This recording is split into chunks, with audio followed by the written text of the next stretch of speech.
Hello and welcome to Rajya Sabha Television. You're watching The Big Picture with me, Frank Rausen Pereira. Facing pressure from Tamil Nadu against the draft National Education Policy's recommendation for teaching Hindi in all the states, the Union government has issued a modified draft leaving out a controversial clause. In the modified draft uploaded by the Human Resource Development Ministry, a section titled Flexibility in the Choice of Languages has been changed, omitting any reference to which languages students may choose. There is no mention of Hindi in the clause. The revised policy requires proficiency in any 3 languages. The earlier draft education policy triggered outrage in southern states led by Tamil Nadu, which said that they will not tolerate Hindi imposition in the state that doesn't speak. In the previous version of the draft policy, English and Hindi were proposed as mandatory languages in non-Hindi speaking states, while a third language was mandatory in Hindi-speaking states. On this edition of The Big Picture, we will analyze the 3-language policy in the draft National Education Policy. Joining me on the program today are Dr. Manisha Priyam, academician. Also with me on the program today, Sushil Chandra Tripathi, former Secretary, Ministry of Human Resource Development, and Ganapathy Subramaniam, Chief of Bureau, Pudhiya Thalaimurai. Thank you to all my guests for joining me on this edition of The Big Picture. Ganapathy Subramaniam, I'd like to begin the program with you. So what is the controversy surrounding the 3-language clause with regards to the draft National Education Policy? The main cause of all the controversy is that Hindi is being made compulsory instead of being made optional. That is the only bone of contention, so as to say. People in Tamil Nadu say, okay, you are asking students to learn a 3rd language, but leave it open, leave it optional. Don't make it compulsory to learn Hindi. Even now, there are students who learn French, German, maybe Sanskrit, maybe some other language, and many students who learn Hindi. As long as it is optional, it's fine, but don't make it compulsory. That is the main point, and there is a background to it. You know about the anti-Hindi agitation in Tamil Nadu. After Rajaji made Hindi mandatory for students, they said, why are you making it compulsory? Why should we study it? Because it's being made compulsory. If it is improvement, leave it optional. If a student wants, he can study Hindi or he can study any other language. So that is how it turned into a big political agitation. That fear is there in the mind, in the backdrop. That is why there is so much opposition from Tamil Nadu, more opposition from Tamil Nadu than any other state like say Karnataka or Maharashtra. They are also opposing. But Tamil Nadu is the one which is more vehement because of this. And there is also a suspicion that central government will always try to find a way to push Hindi into Tamil Nadu, push Hindi all over India, make it into a national language, etc. If you go back 2-3 years, there was a fear that Sanskrit is being pushed into Tamil Nadu and other state, by the back door. That of course proved to be false, and therefore there was no controversy. But about Hindi, people are very, very emotional. They say, no, don't make it compulsory for us to study any language, including Hindi, and least of all Hindi. Right. Leave it optional, and we will decide what to study. So now that Hindi has been dropped from the clause and they have said any 3 languages, do you believe that the tempers have now settled down in Tamil Nadu and elsewhere? Definitely. What I wanted to point out was the government moved with a lot of rapid action. Like during the weekend, we saw ministers tweeting and the HRD ministry issuing a clarification. What happened was also that this report came in at a time when the government was in transformation. Like Mr. Prakash Javadekar had moved out of HRD, a new minister was there, and that was the final day to submit the report. So it was the first day of the new minister in office, and Ramesh Chandra Pokhriyal received the draft report. So by the time he could take action, it was going out of control. Right. So therefore, Prakash Javadekar himself came into action, and the HRD ministry clarified, Nirmala Sitharaman clarified, Jaishankar clarified. Nirmala Sitharaman and Jaishankar both tweeted in Tamil to cool down the temper. But finally, the revised draft, when the amendment was made, then things have started cooling down. Now Sure. I think it's not a major issue. So Manisha Priyam, I'm going to take the point that Ganapathy Subramaniam was making earlier forward. He was talking about Hindi and Sanskrit being influenced or pushed down the throats of non-Hindi speaking states, especially in South India. So is there an attempt being made to influence the country's education system through the education policy, do you think?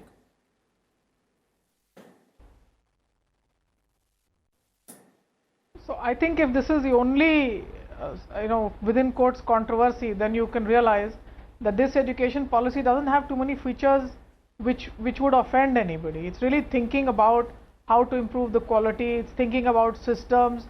It's got a holistic vision and approach. Yes, on the language issue, there have been frayed tempers, and Tamil Nadu, as rightly pointed out, has this history of an anti-Hindi agitation. It doesn't want it to be imposed from the center down, and flexibility will only help the country. But I think the real issue is not just that the anti-Hindi stance of Tamil Nadu be maintained. The real issue is the three-language formula, which has been an old issue in this country. It's been proposed by many committees prior to this also, but the three-language formula has still not become something which is realized on the ground. Where, for example, in Bihar would you find a Telugu or a Tamil teacher? Where in a North Indian state would you find somebody who can teach you Kannada? And why I find the world-class universities around the world doing better or well is that even in Oxford, if you have to do research in Tamil Nadu, you can find Tamil being taught there. So I think the issue is tokenism at this point of time, saying that Hindi is being imposed down our throat. The government's reversal clearly shows that the government is flexible in its approach, and the new education policy has flexibility as a first sine qua non there, saying this is what we want to do, and that's been shown by the government. The real issue still remains whether Indian languages can find ground in the Indian teaching system, and a person living, for example, in Bihar can learn Tamil, Telugu or Malayalam or not, and that is the real issue. And here I would like our colleagues and friends from Tamil Nadu, from Kerala, to help us build a possible future in India where Indian languages can be learnt in Indian states, and the three-language formula therefore becomes effective. So I think the point of critique is really well taken, and there's flexibility in the policy and in the approach. I think that's a very valid point that you made, and I'd like to take that forward with Mr. S.C. Tripathi. You know, Mr. Tripathi, as a former secretary to the Ministry HRD, I mean, it's a very valid point that Dr. Priyam has raised. You know, this issue of finding the kind of quality teachers that you'd like to, to find as far as regional languages are concerned. Now, how do we address that problem?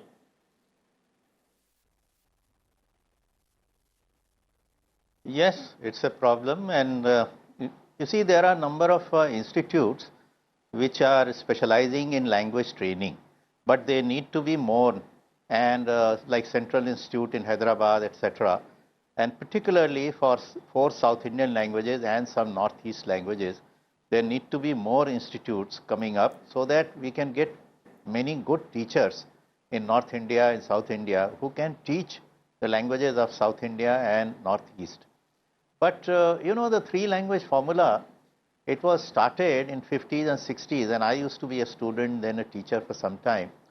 World has moved, country has also moved, and people have moved. Now, why do you learn more languages? In Europe, the children learn 3-4 languages because it improves employability, it increases the possibility of more trade, more exchanges, etc. And it is easy to learn other languages. Nobody says that you should become expert in all the languages, but a working knowledge of a few more languages is always helpful.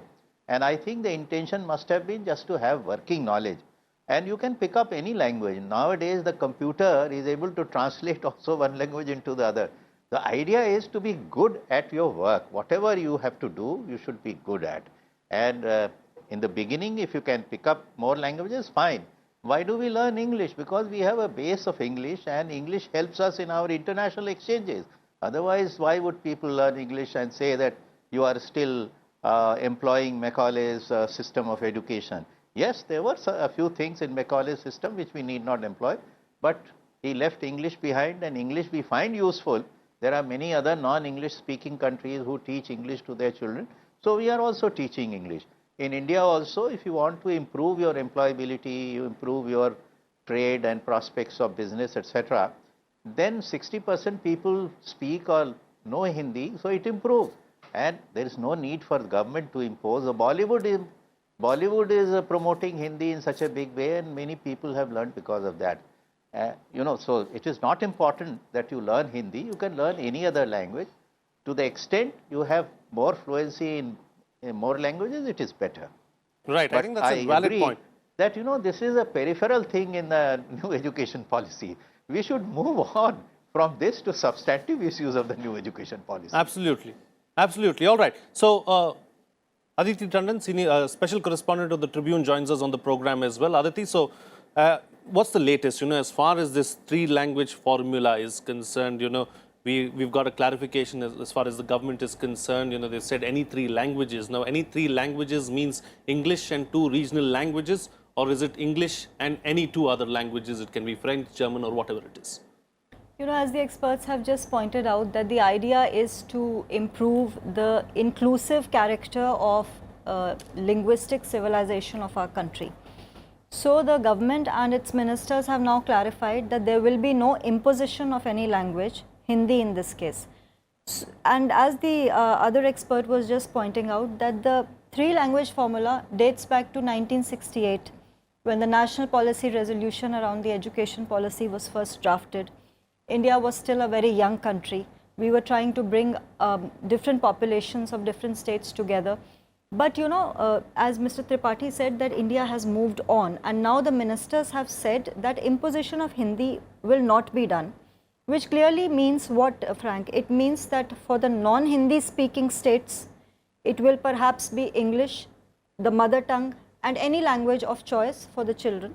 And for the Hindi speaking states, as it was earlier, also proposed in the draft national education policy, it will be Hindi because these are Hindi speaking states, it will be English, plus any other modern Indian language from the scheduled languages list, where we have 22 languages, any language can be chosen. Now that clarity has been given. But what we also need to understand is that we have to, I think, now debate the relevance and the, utility of the three-language formula. Do we really need a formula? Why can't there be an open and flexible debate around linguistics in the country? Anyone can choose anything. Children these days are not children we used to be in 1968 or 1970s. The world has moved on so fast. There's this social media revolution happening. The exposure to the mass media is increasing. Children are much more empowered to make choices around not just what they want to pursue professionally, but also how to enrich themselves in the manner of the language. So there is a section of experts within the education sector who do also want to debate the relevance of the three-language formula itself.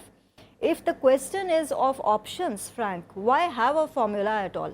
Let there be no formula, let there be an open debate, let people choose, let children choose. Schools can decide, there can be a parent-school dialogue around what languages should be suitable to which particular school, because autonomy is the larger issue in education. Sure, but getting qualified teachers also could be another challenge, really, as far as some of these languages are Absolutely. concerned. For instance, you look at Parliament of India only, Frank. Let's not go very far. Sometimes even to take oath in a particular regional language, you do not have interpreters, because of which the concerned MP can't take an oath in a particular language and then he is asked to choose from another language. So is your infrastructure around the linguistics enough for the country as a whole and the government in an institutionalized way pushing forward the three-language formula? As far as I am concerned, the draft national education policy is only a draft. So I also see this controversy and this frenzy around the three-language formula was a little premature, and the government did well to act fast and nip it in the bud. Sure, because and not let it linger on. Because Tamil Nadu has seen a history of very violent protests. Violent protests. People have died. Sure. Taking that point forward, Ganapathy Subramaniam, so then at the end of the day, the moot problem, do you believe, is that it's not a linguistic one, but a political one as far as language is concerned in South India? See, there are two aspects to it. One is, as Aditi ji pointed out, it was a major political issue, burning issue, which led to people getting jailed and people refusing medical treatment in jail and preferring rather to die. So the emotions were, flaring up so much at that time. But now things are not that bad. People do understand what is the utility of a language, etc. What is the purpose in learning a language, etc. Also, I would like to point out, if people say it's a language from another state which is being imposed, in that case, what about English? English is compulsory in most states, and English is not an Indian language, it's a foreign language. If you can study a foreign language, then we can study an Indian language also. So therefore, the government should do is to explain to people and convince them that you benefit from learning another language. Mr. Tripathi pointed out the same thing, like you learn not one but two additional languages, you are going to benefit at the end of the day. So therefore, it should be made clear that it is your own choice and it is for your own benefit. You explain that in the policy, and then as Aditya pointed out, it's only a draft policy and the government has quickly done the damage control. Yeah. So now we can have an open discussion on this and say, for example, let academicians and parents and students themselves are now very well aware. They can then give their comments and reactions and tell the government what they want, and accordingly it can be done. Today, even if children are not being taught Hindi in a school, they go to a Hindi Prachar Sabha and learn if they want to learn. Or they go to a different institute and learn German or French or any other foreign language which they want English to. for that matter. Rural folk, of course, try to learn Of English course, and there are aspire so to many learn English coaching as well. centers Yeah. which teach English. English. So it's all what is the benefit that you are going to get from learning that language? What is the utility? What is your purpose? Different people may have different purposes, etc. Sure. So it is the government should convince, whether it is 3 languages or 4 languages, what kind of a policy. You just introduce a policy, and then if there are no teachers to teach, then what happens? Right. Like, for example, the fear in Tamil Nadu is that you will say third language is optional, and then for the third language only Hindi teachers will be available. In that case, you will be forced to again learn only Hindi. So that's how the government has to handle it very carefully, even though it's problem in only a few states. Yeah, it has to be handled with tact is what you're suggesting, and the onus is on the government really to take this forward. All right, Manisha Priyam, I'm going to go back to a point that, Aditi was making about the ecosystem as a whole. So what needs to be done to improve the linguistic infrastructure going forward?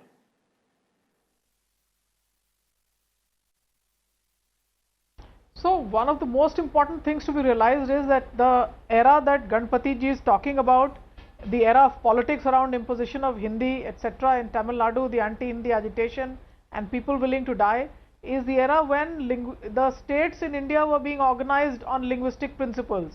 Soon after that, there was a movement which led to the formation of Andhra Pradesh and Telugu speaking regions. Now the whole political ecosystem has changed. Andhra Pradesh itself is split into a Telangana and an Andhra.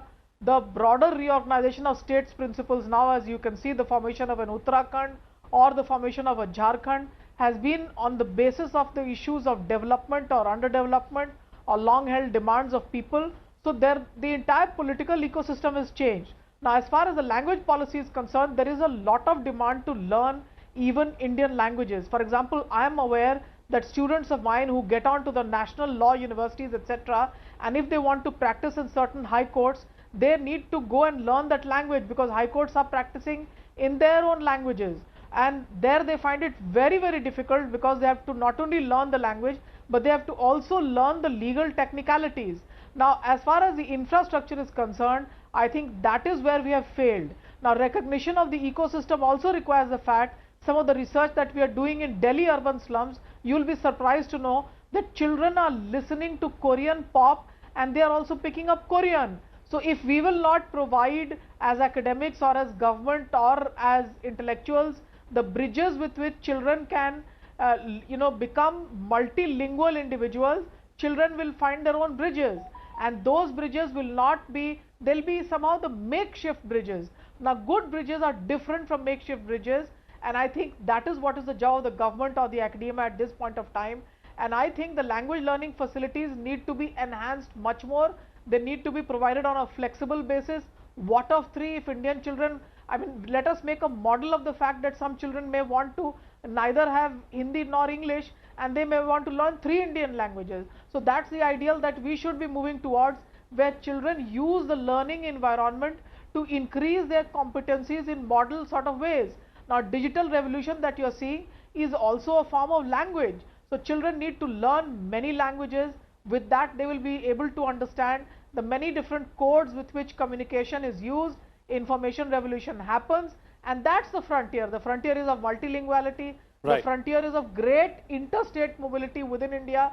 Labor, for example, as you are aware, all over the country, the sourcing of labor is precisely from 1 or 2 states. Sure. Now, those states need to look at their policies very realistically, and if their labor, for example, is equipped with being conversant in the language where the labor is going to provide labor on a construction site before they board the train, so that will be a very good thing. So here I think what needs to be done is that on the supply side, we need to understand what needs to be provided as short courses, what needs to be provided in schools, and what needs to be provided alongside the world-class research that this policy itself is talking about. Some of this world-class, remember, world-class research doesn't happen in space. It happens also amongst and within human communities, of which India is going to be the largest abode in any case. Right. So, different types of grades of learning will have to be provided, and this is something where we need to differentiate and provide them at various levels of competency, so that whoever wants whichever level of competency can get it. And schools obviously will be the home to the provision, because in most cases language learning will have to start with the basics. The IAS officers, for example, they have to pass a 10th grade of matriculation examination for the home state that becomes their cadre for life. Right. So these practices will have to be rooted in schools, but differential levels of provision will have to be provided for, and a greater pool of learning on the Indian languages needs to be provided. I think that will be the frontier that can be achieved in this sort of way. Absolutely. So, Mr. Tripathi, that having been said, what are your recommendations? What is that you have to say as far as the draft national education policy is concerned? What's the best way forward? Well, only in respect of three language formula, because the national education policy covers a large number of areas and very many substantive just the three areas language for formula. which That's we what can you're have a concentrating separate on now. discussion. But today, focusing on three language formula, I think I totally agree with the previous speaker. We need to have enough number of places where good teachers can be produced and trained, and central government should take the initiative in all the Kendriya Vidyalayas and the Navodayas and all the other Vidyalayas that the central government runs to implement three language formula with a view to make Indian society more inclusive. You see, in many places, I remember in North India, the third language used to be Sanskrit, English, Hindi and Sanskrit. So many children in India don't know enough about states in South India. They know very much more about Europe, America and England. So that feeling of inclusiveness and fraternity should come about from the school level itself through the language training and language teaching, because language, is something that really brings affinity. So I agree that there should be many more teachers, good teachers made available all over the country of different languages, and we should take up languages not from the point of view of becoming expert or from the point of view of gaining marks and those marks to be counted towards our achievement, but from point of view of developing competencies so that people are able to travel all over the country, pick up jobs anywhere they find suitable, and converse equally well. And also, as has been pointed out, the best language, the most important language these days is the digital language. So in whichever language, whether it is English or Hindi or regional language, you develop proficiency and competency in digital language. That is where you should focus on. All right. Aditi Tandon, as far as language is concerned, Hindi, okay, let's say it's a contentious language as far as the southern states are concerned. So do we start looking towards Sanskrit then, being an pan-India, all-India kind of a language, or do you think that it's going to have its own set of problems? No, I think we are very much part of a free economy, Frank. Here, the market forces will determine which student will learn which language. And in fact, as I said earlier in the show, the utility and relevance of the three language formula needs to be debated. I hope the draft national education policy will offer some kind of a solution around that. Maybe the three language formula can be continued for a while and then a wider debate can be open. For instance, we cannot run away from the fact that whereas we would still find some Hindi speaking people, some Hindi speaking youngsters in South India, we will not find many Telugu or Malayali speaking youngsters in North India.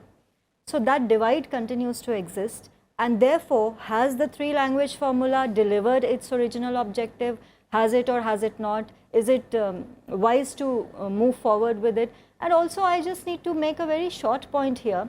I think language is a matter of pure joy and choice. I will learn a language if I love a certain writer of that language. For instance, I've read a little bit of linguistic history of India, and I came across a very interesting anecdote which spoke of how, you know, the Kannada writers were influenced heavily by Bengali literature and Bengali writers, because they were connected with Bengali writers on account of nationalism, spirituality, social reforms at that time, when we had Sri Aurobindo, when we had Swami Vivekanand. Right. And a very interesting story goes that the earliest translators of Bengali literature into Kannada was this person who used to live in Bangalore called Bindi Ganave, Venkatacharya. He translated the entire works of Bengali writers, spiritual writers, also Swami Vivekanand, into Kannada. And he was so fond of Bengali that he not only learnt the language himself, he also taught the language to his neighbors, to his family members. Resultantly, when Swami Vivekanand was touring Bangalore, he was surprised to find everybody around him speaking in Bengali. So you see, it's a matter of choice. And you know, are you interested in learning a language? If you are interested in Right. learning a language, you will go to any length to learn that language. Sure. Okay, I've got 2 minutes left on the program, so very quick closing comments from all my guests with the best way forward. Ganapati, starting first with you.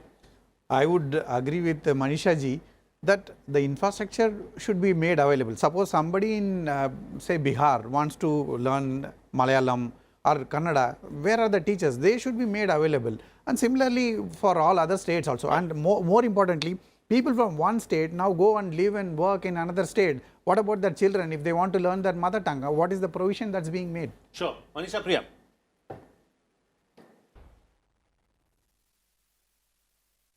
So really, I come once again to say that what Ganapati ji has just said, improve the infrastructure, get more teachers of Indian languages, and provide the hub of language learning within schools, so that before you get out, you can learn those languages before you board the train for internal mobility within the country.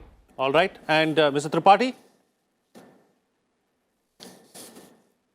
I agree. We improve the infrastructure and take it outside the realm of politics. All right. And Aditi, close the show for us with your concluding remarks. Yeah, absolutely. I think we should be soon in a time where language does not become a matter of division between people and actually becomes a matter of bringing people together. And I'm sure the policy makers will debate the draft very closely, and they will come out with very realistic and practical solutions. All right. I think we are in agreement here as far as all the panelists are concerned. The three-language formula should not just be treated as tokenism. Improve the infrastructure is what all three panelists are suggesting, and language should never be a barrier. With that, it's a wrap on this edition of The Big Picture. Thank you to all my guests for joining me on the program and putting things into perspective for us. That's it from me. See you again next time.